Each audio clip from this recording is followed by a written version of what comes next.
حضرت عبداللہ بن عمر سے مروی ہے کہ نبی اکرم صلی اللہ علیہ وسلم نے فرمایا کہ جب حضرت سلیمان بن داؤد علیہ السلام بیت المقدس کی تعمیر سے فارغ ہوئے تو انہوں نے اللہ تعالیٰ سے 3 چیزیں مانگی۔ پہلی یہ کہ میں جو فیصلہ کروں وہ تیرے فیصلے کے مطابق ہو، دوسری یہ کہ مجھے ایک ایسی حکومت دے کہ میرے بعد پھر ویسے ہی حکومت کسی کو نہ ملے، تیسری یہ کہ جو کوئی اس مسجد میں صرف نماز ادا کرنے کے ارادے سے آئے وہ اپنے گناہوں سے ایسا پاک ہو جائے جیسے اس دن تھا جب اس کی ماں نے اسے جنا تھا۔ بیت المقدس سے مراد مبارک اور پاکیزہ گھر ہے۔ یہ مسلمانوں کا قبلہ اول رہا اور 624 عیسوی تک مسلمان بیت المقدس کی طرف رخ کر کے نماز پڑھتے رہے۔ بیت المقدس پہاڑوں پر آباد ہے۔ انہی پہاڑی سلسلوں میں سے ایک پہاڑی کا نام کوہ سہو تھا، جن کے نام پر یہودیوں کی عالمی تنظیم تحریک صہیونیت قائم کی گئی۔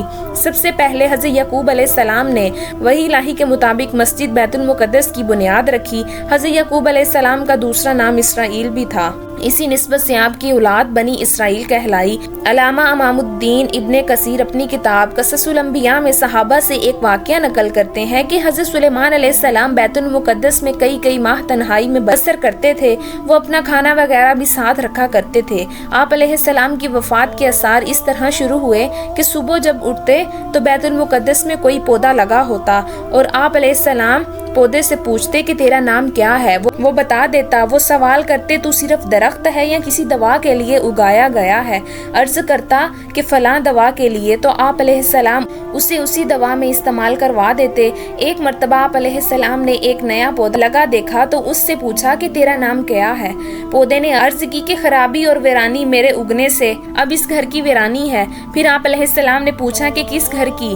پودے نے عرض کیا بیت المقدس کی خرابی اور ویرانگی کے لیے ہوں۔ آپ علیہ السلام نے فرمایا یہ کیسے ہو سکتا ہے؟ ابھی میں زندہ ہوں، اللہ پاک اس بیت المقدس کو ویران فرما دے، لہٰذا اب میری موت کا وقت قریب معلوم ہوتا ہے۔ وہ تیرے چہرے پر میری ہلاکت اور بیت المقدس کی ویرانی لکھی ہوئی ہے۔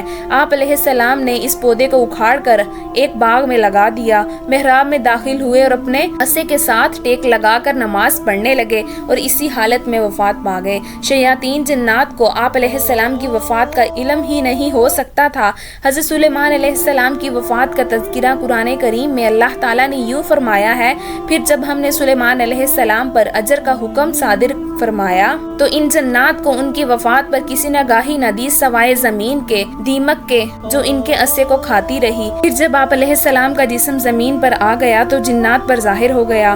اگر وہ غیب جانتے تو اس ذلت انگیز عذاب میں نہ پڑے رہتے۔ مفسرین لکھتے ہیں کہ حضرت سلیمان علیہ السلام کی زندگی میں ہی بنی اسرائیل میں یہ خود ساختہ گمراہی شروع ہو گئی تھی کہ نعوذ باللہ حضرت سلیمان علیہ السلام کا سکھایا ہوا علم سحر ہے، اور نعوذ باللہ حضرت سلیمان علیہ السلام کو اس جادو کی وجہ سے اتنی بڑی حکومت کے مالک تھے۔ قرآن مجید نے بنی اسرائیل کے لگائے ہوئے اس بہتان کی مدلدل ترتیب کی اور حضرت سلیمان علیہ السلام کے پیغمبرانہ عظمت کو نمایاں اور روشن کرتے ہوئے بتایا کہ حضرت سلیمان علیہ السلام کا دامن جادو کی نجاست سے پاک ہے۔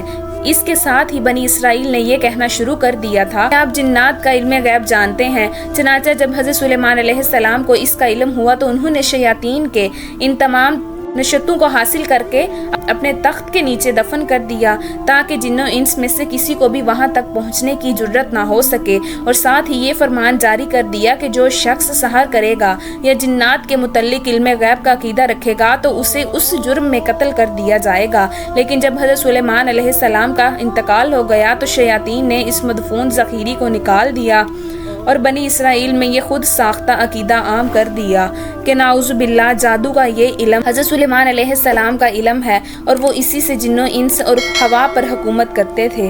اسی طرح ان شیاطین نے جادو کو پھر بنی اسرائیل میں رائج کر دیا۔ مولانا احمد رضا خان بریلوی کنز الایمان میں بیان کرتے ہیں کہ حضرت سلیمان علیہ السلام نے بارگاہ خداوندی میں یہ دعا مانگی تھی کہ ان کی وفات کا حال جنات پر ظاہر نہ ہو تاکہ انسانوں کو معلوم ہو جائے جن غیب نہیں جانتے۔ پھر آپ علیہ السلام محراب میں داخل ہوئے اور حسب عادت نماز کے لیے اپنے عصے پر ٹیک لگا کر کھڑے ہو گئے۔ جنات حسب و دستور آپ علیہ السلام کی خدمت میں مصروف رہے اور یہ سمجھتے رہے کہ آپ علیہ السلام زندہ ہیں۔ پورے 1 سال تک جنات کو آپ علیہ السلام کی وفات کا علم نہیں ہو سکا۔